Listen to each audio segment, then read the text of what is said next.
Welcome to Between the Covers, the show for readers and writers and lovers of books.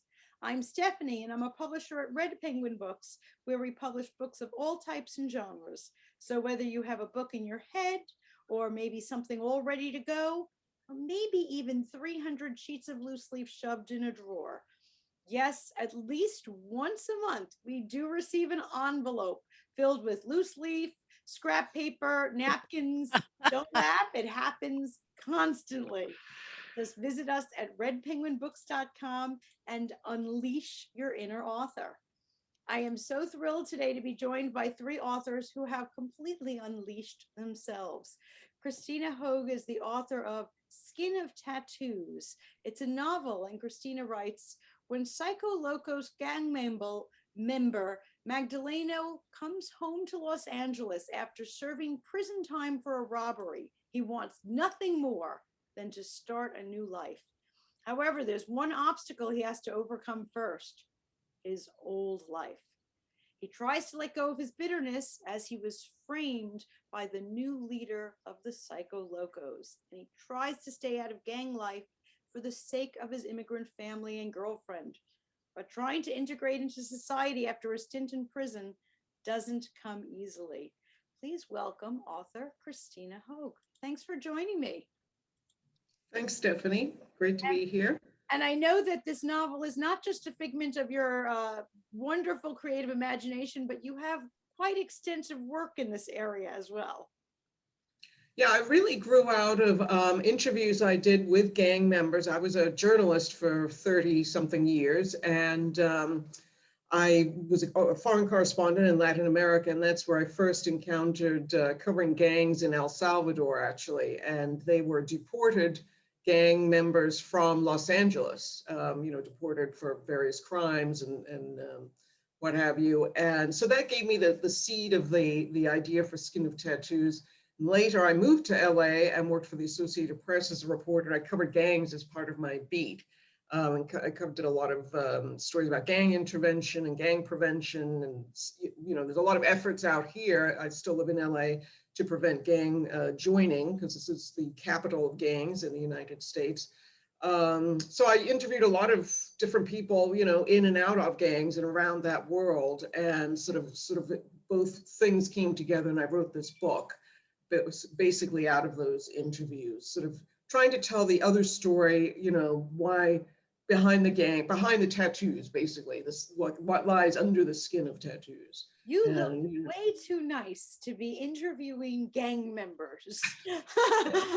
I can't even well, imagine how that goes down. You have to tell me about I think they viewed me as very non-threatening. I was this very nice white lady, and who's sort of interested in them. So I wasn't a threat or anything. So it worked out. They basically go in with an attitude of non-judgmentalness, and that's what people respond to. and you weren't fearful. I would assume you weren't in, like, the poshest of neighborhoods doing these interviews. This is true. Yes, I wasn't. Yeah, I wasn't afraid. I've gone in those neighborhoods my entire career, in and out. So I never really was afraid of that, actually. And I should mention, I also wrote a nonfiction book about gang intervention, which is trying to halt the cycle of gang violence, which is driven by retaliation, with a gang intervention. It's called Peace in the Hood. So that was another aspect. And this is the fictional. That was the nonfiction. This is the fictional aspect of a guy trying to leave the gang life behind and how difficult it is. And he gets more and more involved in this spiral of enmeshed in the cycle of gang life. I'm loving that you address the same topic in a nonfiction, matter of fact way, and in a fictionalized version. Can you tell me a little bit about the difference of writing the fiction versus the nonfiction on that same topic? Well, the fiction, you have to make, obviously make everything up. I mean, it's drawn from real life, but I still had to make a lot of stuff up. So it was difficult because, I was writing about a world that I'm not a part of, even though I'd had, a lot of sort of intellectual knowledge about it and absorbed a lot of the pathos of it. I still had to put that all together, and in an entertaining way, in a So it's basically a suspense novel, sort of a literary, and written in sort of a literary way. And I had to find the voice. It's written in a first person. It took a while of finding the voice for that, but I think I sort of nailed it. Whereas, nonfiction's just the facts, ma'am. It's, you just write what people tell you. It's basically, or the problem is organizing, choosing which facts to put in and which to leave out. That's basically what journalism and nonfiction writing is. Right. So the difference between, research and factual and creative and imaginative.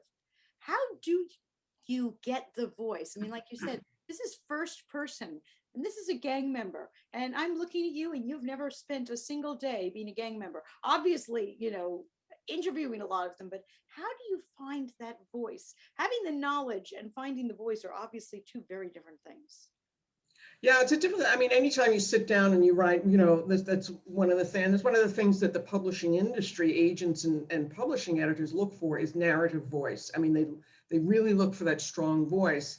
So at first I was writing third person, it just wasn't gelling. And I ended up actually taking, it was a short story fiction writing class. And one of the exercises was write in first person in some, character. So I chose the main character of the book and I just sat down and wrote, and it just kind of came out. And I said, you know what, that's the voice. That's Magdaleno, Mags.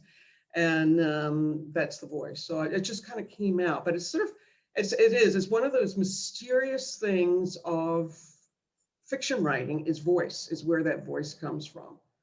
It really is. It's sort of an unknown thing. Like right now I'm writing a voice that's, she's a PhD from Oxford University, and she's very highly educated, but she's also a little off. She's a very peculiar woman.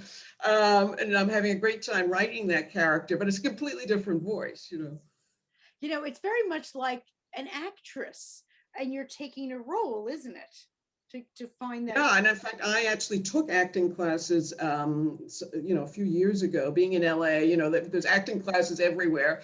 And just as sort of a therapeutic exercise, not really out of, desire to be an actor, but it really did help me, nail voice, because you've got to get into character. That's exactly what you do with acting is, and the parallels between acting and writing fiction are really, there's a lot of parallels there, because you do have to get into the character and portray emotions as well as the voice, everything around that character. Well, I must say, I'm constantly asking authors for, do you have any tips for people who want to learn to write better? And taking acting lessons has never once come up in conversation, but it sounds like a really good idea. Yes. Yeah, I really thought it helped, and I thought it helped, get into character, get in touch with my own emotions. It was just a great exercise, and building confidence. You stand in front of even the class, but you stand in front of people and have to project and do something silly things sometimes, or sometimes very soul-bearing things, and it helps build that confidence that you need also to write. Absolutely. I have to ask you a question. This stems from evidently my own mistake. This is the book cover that I have for your book. And I see behind you a new book cover, which I like so much better, by the way. Oh, good. So drawn. I mean, this was a great, I'm looking at this and yeah, that looks like an interesting book. But looking over your right shoulder at the new Skin of Tattoos, wow.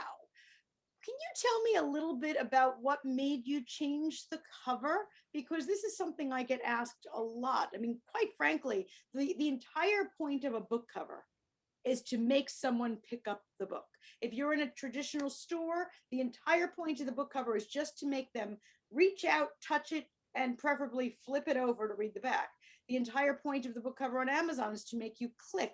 Mm-hmm. And with your change, I would say you nailed it. But what made you think I need a change? Book covers is such an elusive topic here. What made you decide on the change? And I'm loving the new Skin of Tattoos. Well, that's great to hear, to get that feedback. That means it worked.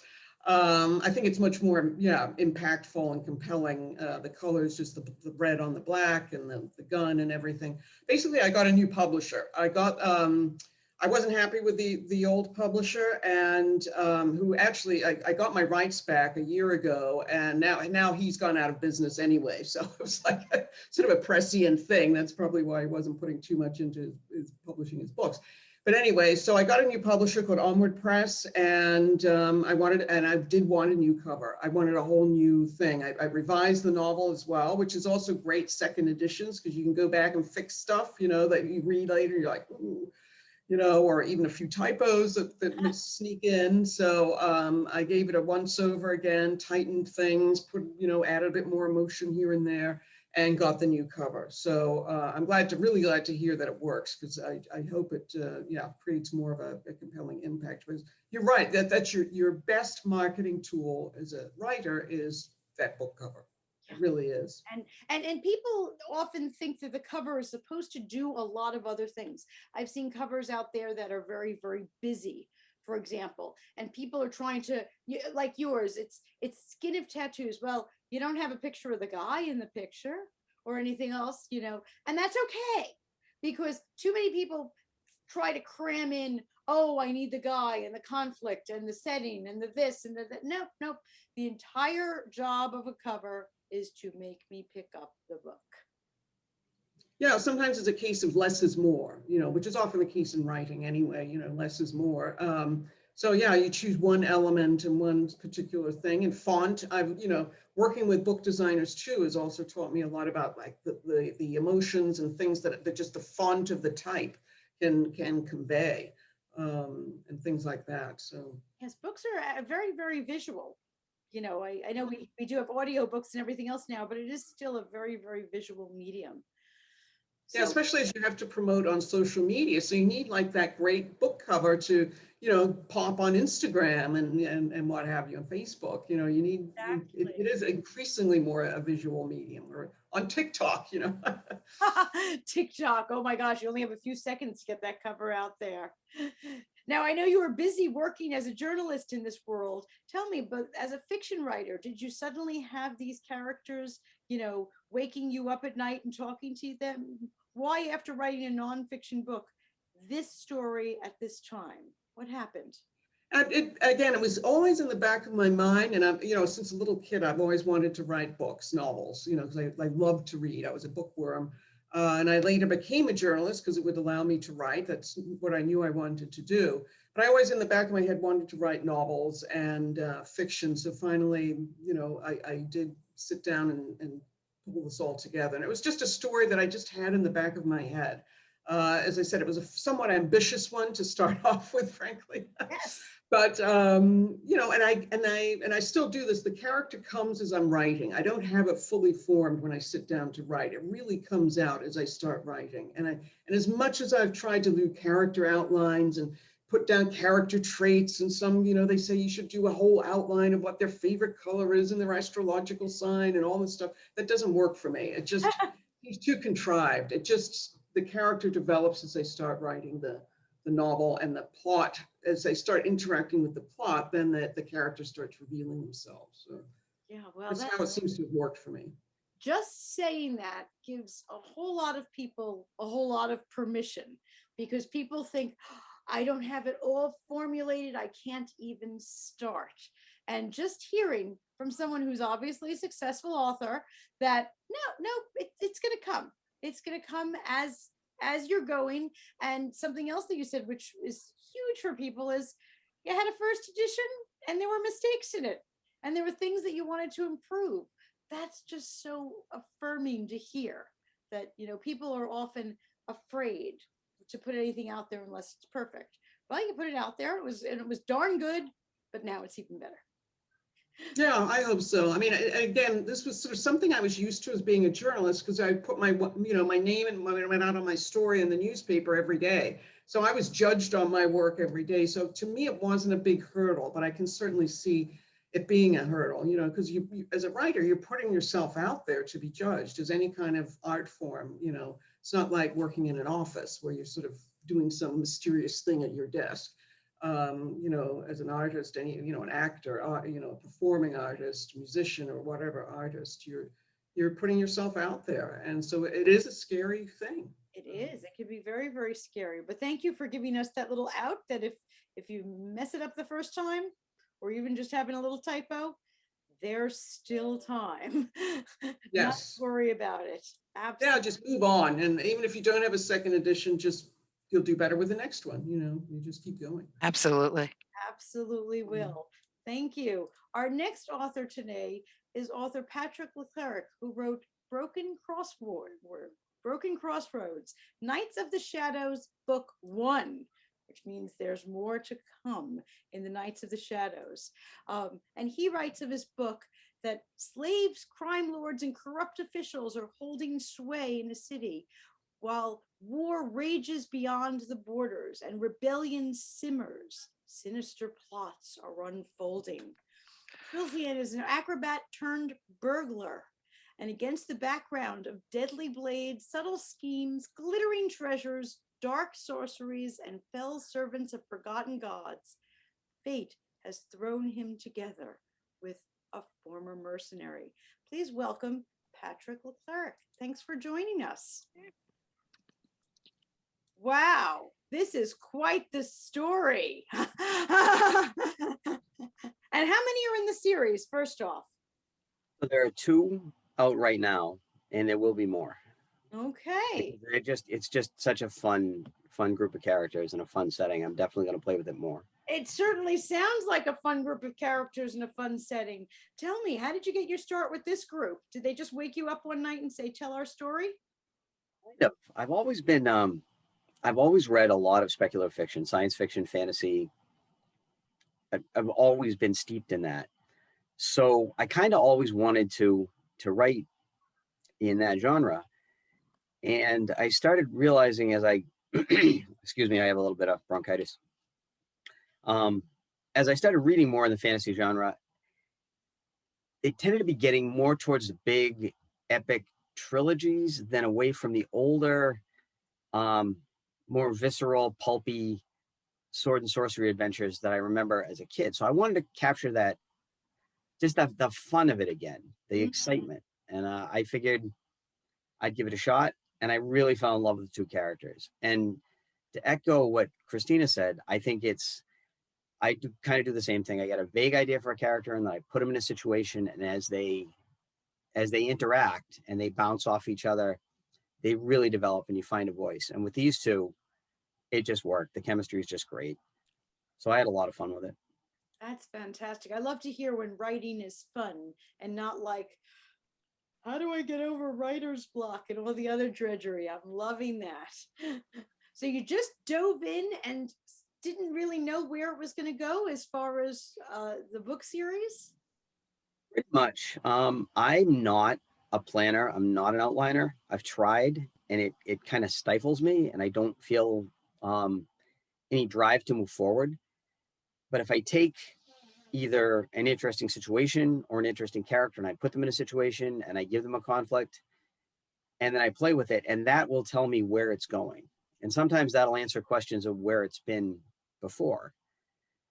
And it means that there's a lot of organization and cleanup when I finish, because I'm not following a direct path, but it keeps me moving forward, keeps me getting there. So I just sit down and write a scene. That's how I start. That's how I start a book. And sometimes that winds up a scene being stuffed in a drawer someplace, and sometimes it turns into a novel. So. Now, did any of your characters surprise you in this book? Were you, oh, I didn't expect that to happen, or, some back you into a corner, perhaps? Not so much back me into a corner. They did surprise me because, like I said, I had a vague sketch of how they were going to be, because I wanted to do something very much like one of my favorite authors when I was reading fantasy as a high school student was Fritz Lieber, and he had a pair of like thievish swashbuckling adventurers, and I wanted to play off that because I wanted to do a partnership, and I wanted to do a platonic male-female partnership, partly because I work as a paramedic, and there's a dynamic working with the same person every day. You get to know each other, you get to know your foibles, you get really close. And I wanted to bring that dynamic into a sword and sorcery fantasy kind of thing. So I started out with the characters just talking. And as they as they met and they talked and they discussed things, I found out stuff about the characters. It played off each other. They played into each other's strengths, and it became a lot of fun. And the city I based on, I could pull elements from the cities where I worked as a paramedic. So there's a lot of because we see more of the worst side of the city than the better side of the city. So I was able to pull a lot of flavor and feel and the struggles of the average person into that. I think you and Christina are both seeing the worst of the city here. Well, again, it's something that you see it and it's there, and if you walk into it, and again, like Christina said, not really afraid, but with an open mind and open eyes, you see a lot, you learn a lot. Mhm. And I don't think it's as hard to be accepted coming as an outsider. Now, admittedly, and you were probably in the same boat. You came in with some authority as you're a journalist. I'm a paramedic. I'm there. I'm authorized to be there. But the acceptance that you can get if you just talk to people and listen to people fairly non-judgmentally is pretty impressive. Mhm. And how wonderful to be able to have that eye in to meet more people that wouldn't normally be in your circle, and to embrace some new personalities for your books. Now, you said there were 2 books already in this series. How many more are there going to be, or do you not even know? I honestly don't know. I definitely plan to keep playing with it, and Mhm. as long as the characters are fun to write, I'll keep writing more. And I have 6 published novels across a number of subgenres, and it keeps me fresh because I'll go and I'll write. I have a straight military science fiction that I wrote, and then I came back and I did this, and then I had an urban fantasy that was, it's an urban fantasy, but the character's a paramedic, and I based that heavily on my ambulance stuff. And if I just kind of bounce back and forth, it keeps it from getting stale. Yeah. I wouldn't want to agree to a 10-book series because I think I'd get bored with it, but to bounce around and come back keeps it fresh, keeps me interested. Of all those genres, do you have a favorite to write in? I kind of don't, because it's like a favorite food. At different times you're going to say, oh, that's my favorite, and then it depends on the mood I'm in. It depends on how I'm feeling. And because I read across a lot of different genres, I always kind of I want to play with the genre. When I read it and I like it, I want to play with it. I want to put my spin in it. I want to try some of that. So I have to get in a different headspace to do different styles, because they're very the expectations of the genre are very different. And there are things I would put in a swashbuckling sword and sorcery that I wouldn't put in a straight science fiction. But I like to be able to switch gears. Right, right. Are there any genres that you haven't hit yet that you're considering? I'm sure that I will get around to more. Like right now, my current work in progress is a kind of a gas lamp, Victorian, kind of a Jules Verne Ooh, kind of thing with, largely 1880s, but with airships and with some more technology and some horror elements, because I just wanted to play with that. And I'm sure I'll write in, I've done some historical fiction and played with that. So I'm sure something else is going to inspire me and I'll be there. all So right.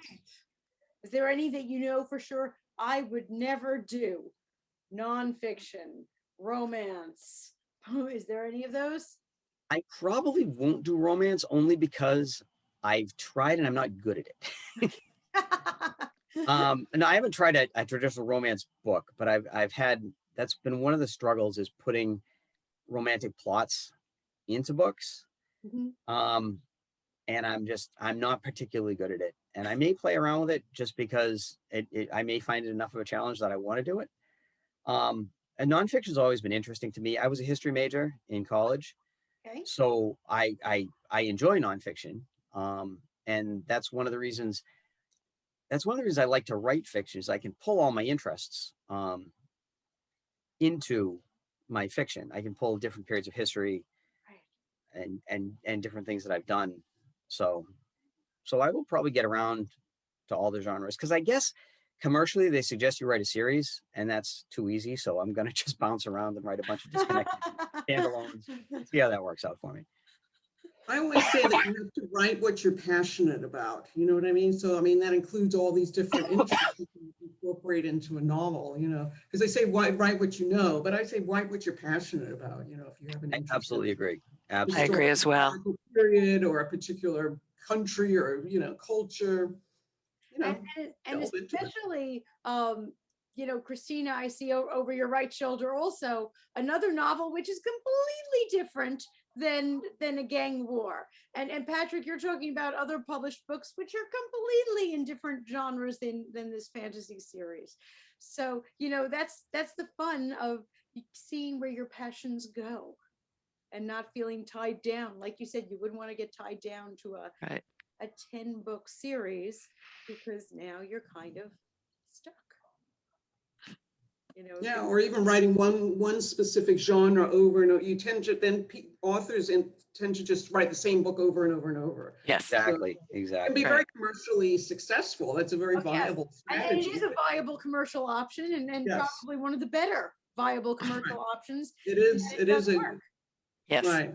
It does work. I think creatively, some people might find it stifling. That's all from the you know, writer point of view. But Right. I yes, understand it from a marketing point of view. It makes perfect sense. If people like Yeah. book one, they're going to like book two. That's why we're up to how many Marvel Right. movies have there been? You know, Exactly. If it ain't broke, don't fix it. So I understand it, but I don't want to be shackled to one Yes. story. I totally get that. Believe me, I understand that. Our next author today is Grace Sammon, who wrote The Eves. And The Eves is a multi-generational novel portraying lives lived well and lives in transition.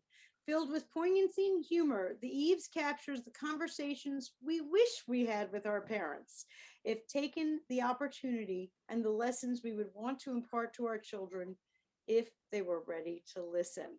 So please welcome author Grace Sammon. Thanks for joining us. It's wonderful to be with you, Stephanie, and the other authors. One of the things I always love about these types of events, and it's one of the things I tried to capture in The Eves, is how we are more connected than we are disparate. So The Eves is actually my fourth book, but it's my first novel. The first three were on inner city schools and how to improve high schools. So Patrick, Christina, and I have all lived in the same world. I used to volunteer in a prison. I worked with the Federal Bureau of Prisons, and we did a lot of gang violence work. So we've all walked in each other's shoes in one way or another as well. So that's an extra delight to be with you today. And one thing I do want to mention, I'm glad you said it, Grace, is that the author community is such a wonderful community of people, supportive and giving and helpful. So if you are a writer or an aspiring writer out there, please, please, please join a writers group, find like-minded people. Like Grace said, we are so much more alike in many ways. Yes. And it is a great group. So I'm glad we're all here to enjoy. So tell me what inspired The Eves? What got your juices flowing on that one? Well, like Christina said, I think I've always written. I tell people that writing is actually my first language. And while that can't possibly be true, it always is clearer to me if I put fingers to keypad and try to figure out what's going on in my own head.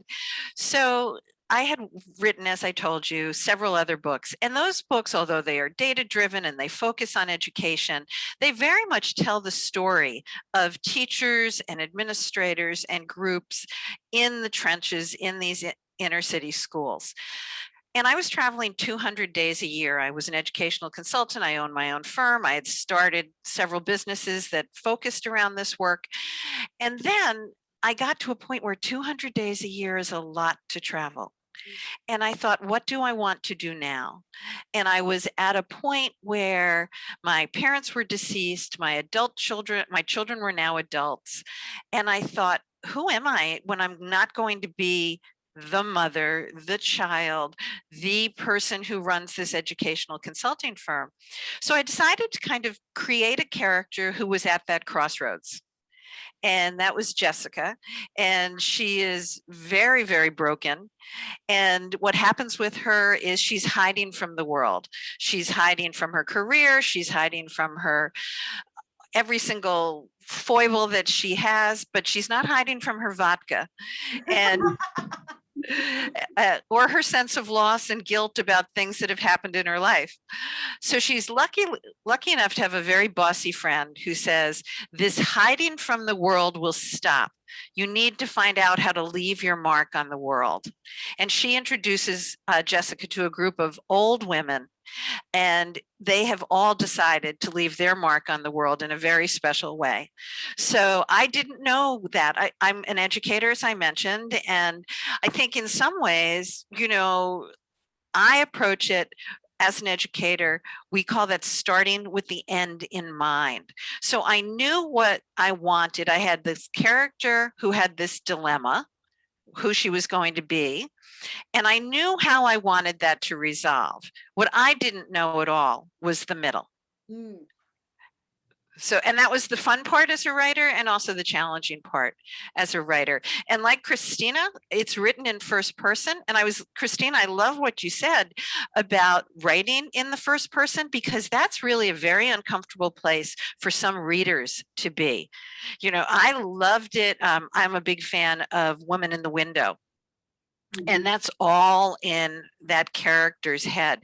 And I actually, in the early days, I got a lot of negative feedback about writing in first person because it makes readers uncomfortable. I find it compelling. You know, I like being in that character's head. And also, like Patrick, I have a love scene in my book, and I kept on putting it off chapter by chapter by chapter by chapter because I didn't want to write it. So we know that romance is not in the cards for you, Grace. No. I think readers really respond to romantic subplots. I mean, I think that really, they really do, both men and women. I mean, I really think that's a great part of a plot, is having that little, doesn't have to be big, but just that little, you know, soupçon of romance. Well, and it's funny you should say that, Christina, because I kept putting it off, and then people were like, oh, finally. And I was like, you know, as if I had been teasing them all along that this was going to happen. And actually, I was just avoiding it. Well, I think that happens in real life too now, doesn't it? Yes. I think that's 90% of romances in real life, is just putting it off because they're trying to avoid it. So you got some negative feedback about writing in first person, but said, that's it, I'm going to do it. I'm embracing this. It was so important for me, for Jessica to have the whole scope of the debate she had in her head. And I didn't know how to write that otherwise. You know, she could have kept a diary and people could have reflected on what she had said. But for me, it was really important. She is so unaware of her own talents. She frequently says in the book, for example, oh, Allison is so immediately likable. Oh, Malcolm is so immediately likable. And she thinks she isn't at all. And at the very end of the book, someone says, you know, Jessica, the reason you were able to accomplish all of this is because you are so immediately likable. And I wanted her to have these discussions in her head. She's lost her children, and so there's big plot twists and turns in the book, but basically she has lost her children, but she still talks to them as if they were with her. And I wanted that tension to be palpable, and I didn't know how to do it. And I liked that. I think for me, it makes all of the characters so much more real. And then we, of course, are looking at the characters all through her eyes. And she's very wrong about many of them. I love that. I love that you said that we're looking at it through her eyes and she's wrong. So important for us to realize that just because somebody's writing first person and we're reading, you know, essentially their mind, doesn't mean that they're all knowing. I think that's a critical point, Stephanie, because what she's doing is she's writing these oral histories of these very old women. And I love it that, you know, I started writing this when I was just about to turn 60, and now I'm 68. And the youngest oldie is 70, who doesn't seem quite as old to me now. But she has this scene with the character, and the character kind of scolds her and says, "Do not write about the end of our lives as if we are over. We are only beginning. Once upon a time we were girls, and we still believe we are." And I think that's so critical as we age. We don't have any perception of ourselves aging. We may have a perception of ourselves with a disability or a challenge, but I would say if we closed our eyes, we all imagine ourselves someplace much younger than we are. Isn't that true? And isn't it true that when you were younger, even if somebody was 50, you thought they were old? Absolutely. Ancient. Well, probably when we were in grade school, if your teacher was 30, you thought they were over the hill. And then suddenly, not so old, is it? Not at all. And I think that, for me, that youngest old person in the book, her name is Elizabeth in the book, and she's very much based on a woman I know who was 70. Well, now that person is 90. And I'm thinking, gosh, I thought she was old when I met her. And I think I met her 22 years ago.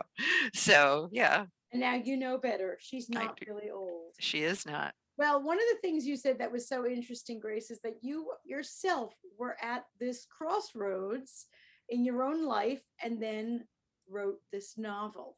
So tell me a little bit about writing a novel that's kind of addressing your own issues, because I think a lot of people do that, whether it's conscious or subconscious. For me, it was a vehicle. I wasn't sure it was going to turn into a novel. I wasn't sure it was going to turn into something that I really needed to see the light of day.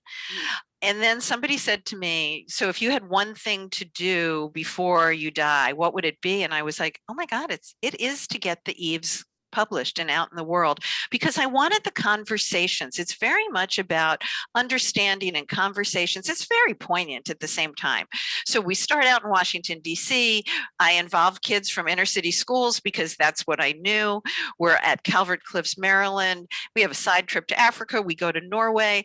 I think that it wasn't so much, though, the writing of the book that has changed me. It's the publishing of the book that has changed me. It's a year ago, this is the week of the book birthday of my book.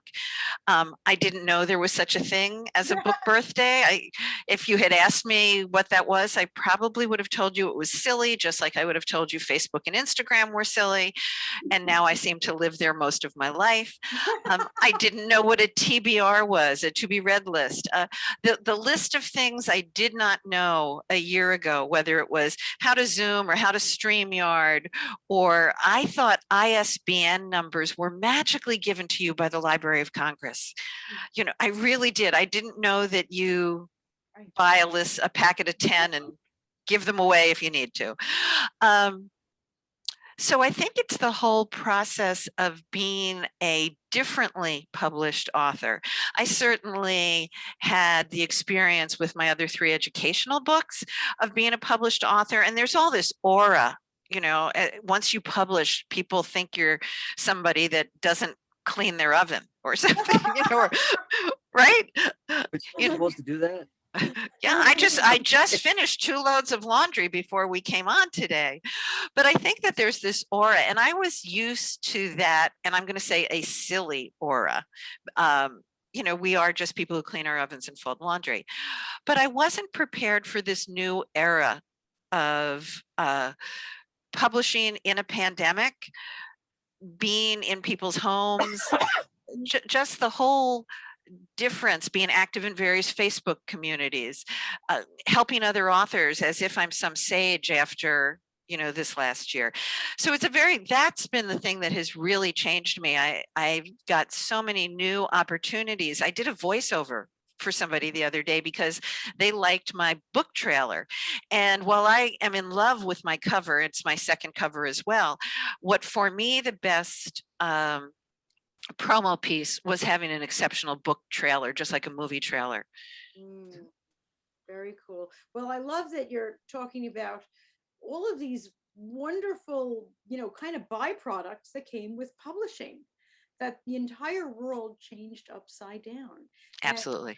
for all three of you, what things can you remember that came about, maybe unexpected, maybe like Grace, you thought it was about writing the book, but no, it was about publishing the book.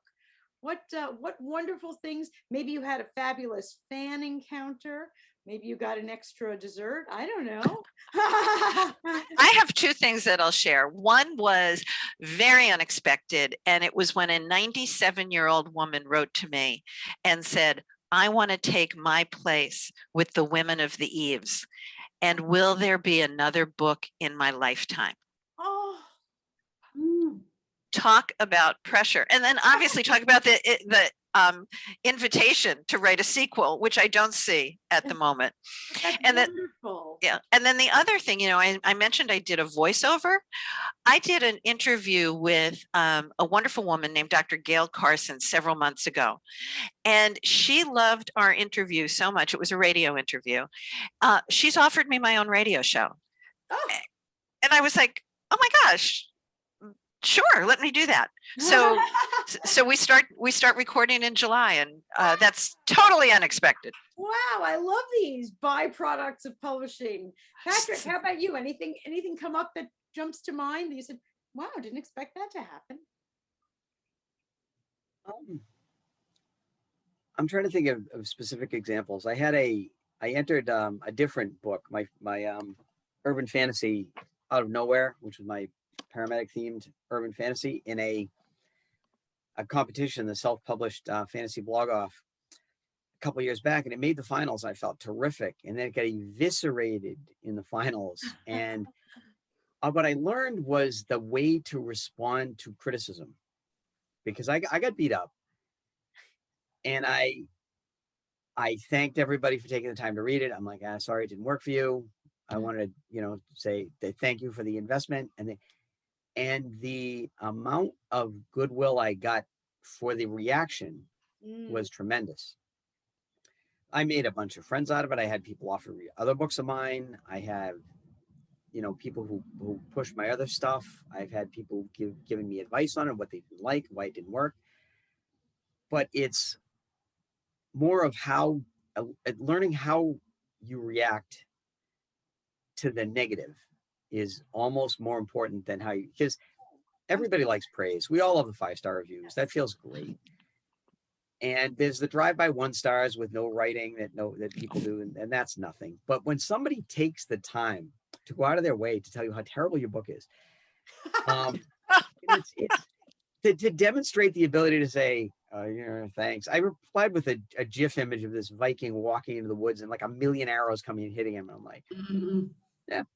And I just, hey, thanks for taking the time. I appreciate it. And people were so impressed that I didn't go off, that I didn't make a big deal of it, that I was able to strike some common ground. So I think that's one of the most important lessons I learned is don't engage negatively. It's not worth it. You're never going to look good out of it. If the best you can do is ignore it. If you can actively, positively engage people about it, it probably will pay benefits. Wow. You are definitely my first author to ever say that, and such an important lesson. It's a great lesson. It is. It's very true. lesson. Very true. Accepting the criticism is just as important. I meet a lot of people who will say, oh, I'm so bad at taking compliments. Well, the flip side is probably true. And you know what, Patrick, I'm so grateful for you for saying that, because maybe somebody out there is listening and is going to kind of prepare themselves, because it's never pleasant. But if we are, like Christina said, going to put ourselves out there, and it's a very exposure kind of a thing to put yourself out there, be prepared and be nice about it. And somebody's not going to like it. Right. Yeah. Not everyone's going to like it. It's not. Not every book is for every person. And whether it's the genre or the topic or the way you wrote. Yeah. I mean, the reality is nothing is for everybody. Every year when I watch the Academy Awards, I sit there and think, really? That's what you thought was the best one? So there are plenty of people out there who are not going to like anything that we do. And Patrick? Awesome. Really awesome. Yeah, great tip. Christina, how about you? Anything unexpected come from publishing your novels? It was just so hard to market your novels. I just didn't anticipate. I mean, it was hard. It was a hard road, get to write, then to get a publisher. I found small publishers. I went through 2 agents. I mean, it was just a huge journey just to get it published. Then came the marketing and the selling, and I just wasn't prepared for how difficult it was and how competitive just to get any kind of notice to your book. I mean, even a review, and how hard it was to get, even readers to review it, to even get your friends to review it. It's a full-time job. Yeah, and it Really really is. is very difficult. And even if you pay for a publicist or a book blogger, all these things, they not, it just doesn't work sometimes. There's no rhyme or reason sometimes as to what works. So that was sort of a downer for me, and I had to get over that. And I think that really daunted me after publishing my novels. But the thing I didn't expect was actually on my other novel, Girl on the Brink, which is about an abusive relationship. It's a young adult novel. Number one, a lot of adult women bought it, which I wasn't expecting. And number 2 was just the reaction to it. And that I had always liked Skin of Tattoos, and I thought it was better written, the better novel. But I had a bigger reaction to Girl on the Brink because it was more relatable and whenever I would speak about it at any kind of, even a book, a writing thing, and I would say, I wrote this, I would always have people come up afterwards, usually women, sometimes crying or tears in their eyes, saying, this happened to me too. Thank you so much for writing about it. And I hadn't anticipated that it would really strike such a deep chord, but it really has. And now it's actually coming out in Spanish. A Spanish language version is coming out this week, actually. And I sent out a few, copies on Goodreads to Spanish bloggers and stuff. And same thing, so glad, we haven't read anything. I haven't read anything like this. This should be read by all teenagers and whatnot. Oh. So that's really gratifying is that. Well, I'm so glad you mentioned the fact that if people think writing the book was hard, selling the book is harder. And, Absolutely. Definitely be prepared that, you will at some point look back and say, wow, writing the book was easy compared to this. It really is. And Christina, you're so right. Even just getting your friends to review it. I'm so glad you said that, because I deal so often with authors, and they will say to me, oh, that'll be no problem. I have all these friends, and nope. And Stephanie, you're so right. Excuse me, because the Amazon algorithms and all the other algorithms that we're involved in are all based on, you need to get to 50 reviews first. And I thought, or 25, 50, 75, it's like, oh, piece of cake.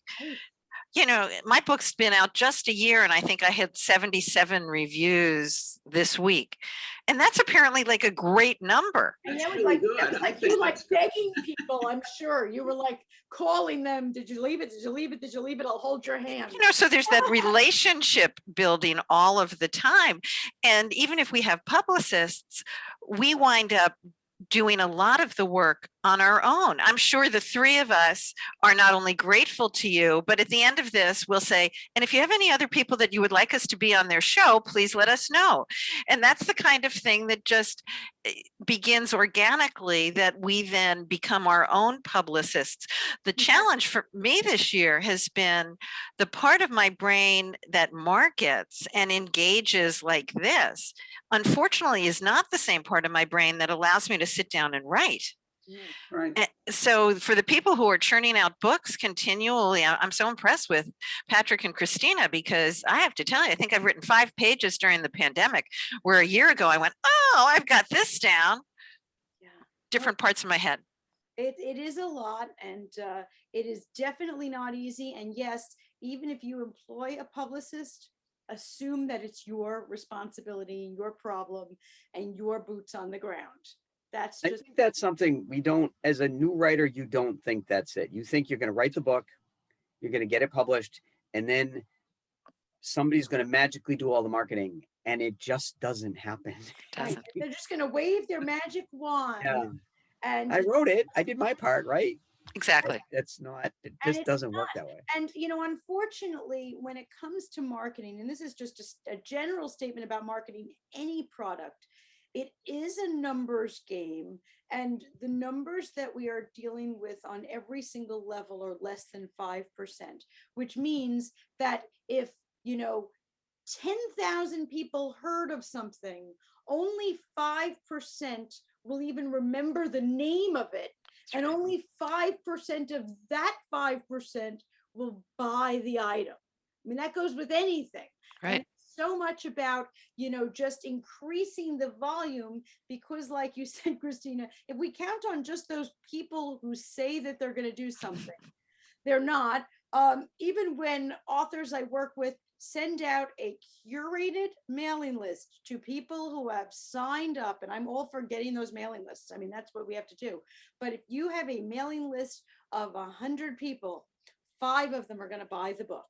Mhm. That's the reality. Don't think, oh, I know these people. They're not buying your book. I mean, unless evidently Grace is haunting them daily, which God bless you.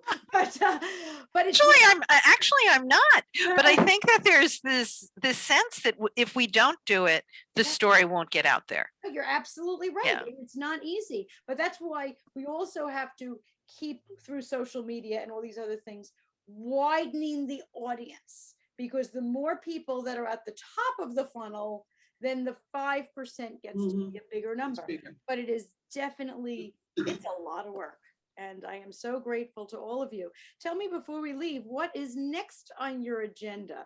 Let's start with you, Christina. What are you working on now? I'm working on a mystery novel, so I just completed the second draft of that, and hopefully we'll have it finished. Finally, feel I have the plot down, and because it took a lot of, the clues, the reveals, all that sort of thing. So I finished that. Hopefully I'll finish it by the end of the year. And I'm also working on a novella, which I have a small publisher for, and just working on some revisions for that. So that's kind of like I've put the second draft down, working on something else, and I'll go back to the bigger novel. Fantastic. Patrick, how about you? What's going on with you? Just about, I'm finishing up the first major revision of my work in progress, which is my Victorian science fiction. So I finished it. I got some beta readers who gave me some feedback. I wrote the first revision. It's pretty clean. So at this point, it's a question of editing it, getting it tied up, and then I'll be looking at covers and so forth. So it's probably looking at putting it out for fall, winter of this year. So that's my focus right now. All right, fantastic. And Grace, how about you? I'm going to hopefully write another 5 pages in my next novel. And I think in 10 years we should be good. No, so I'm going to do that. I'm really interested in starting the radio show. So right now I'm setting those things up. So I'm excited. Awesome. Yeah, And just for fantastic. our viewers to remember where we can find your current book and your future books, Christina Hoag, the author of Skin of Tattoos and Girl on the Brink and other books, visit her at ChristinaHoag.com. And Patrick LeClerc is at inkandbourbon.com. I am loving that. And I love that. Yeah. That's fabulous. Inkandbourbon.com, and you can find Broken Crossroads and the other books in the Knights of the Shadows series. And Grace Sammon, the author of The Eves, and you can find her at gracesammon.net. And maybe when those new 5 pages are done, you can check them out. But I have no doubt that pretty soon there will be a radio show on that website as well. So to the 3 of you, thank you so much. And yes, Grace, as you said, if you have other authors in your author circles who would like to join us on Between the Covers, please, on my behalf, extend an invitation. And thanks to our viewers for joining us, and happy reading. Thanks for joining us on Between the Covers. I hope you enjoyed the show. If you're an author who would be interested in appearing on our show, or perhaps you're a member of a book club, we do host book clubs as well, please visit BetweenTheCoversTV.com.